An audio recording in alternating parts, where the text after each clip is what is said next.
Mais pas du tout. Et pour sa fête d'anniversaire, j'avais demandé à un inspecteur des impôts. Et vous m'envoyez quoi? Un clown. Non mais c'est n'importe quoi. Je vous dis pas le temps que ça a pris pour qu'elle arrête de pleurer. Ouais, c'est ça. Ouais. Bon, on en reparlera. Ouais. Ah. Non mais... Parler d'un service. Bon, ne nous dispersons pas. Car le mot du jour est dystropitre. Dystropitre. Comme le savent sans doute déjà les étudiants de première année en médecine qui se sont encore une fois trompés de porte, le dystropitre désigne une personne souffrant d'une maladie appelée... J'attends. Qui a dit la vérole? Prenez vos affaires et vous sortez. Non, bien entendu, il s'agit de la dystropitrie. Et en quoi consiste cette maladie? Non, ne répondez pas, c'était rhétorique. La dystopitrie pousse le sujet infecté à un comportement grotesque, déplacé, voire vulgaire, selon les milieux dans lesquels il évolue. En plus de cela, sans doute par réflexe de protection, il s'accoutre de vêtements d'un autre âge. C'est pour cela que jusqu'à ce que le professeur Teignard de la faculté des sciences médicales fiduciaires découvre le gène de la dystopitrie en 2003. Les dystopitres, incompris de leur entourage, ont souvent servi de sujet de caricature dans les milieux créatifs, notamment chez les couturiers en vogue.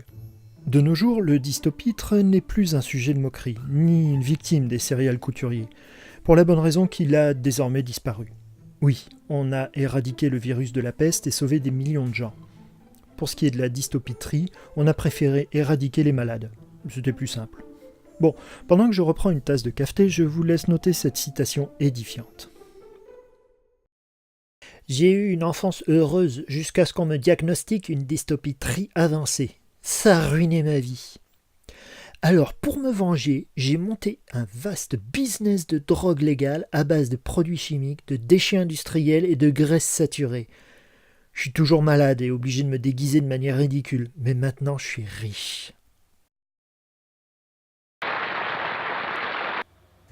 Cher professeur, je vous écris pour vous faire part de mon inquiétude. En effet, j'ai tendance à me vêtir façon vintage, à manger sainement et à écouter des vinyles.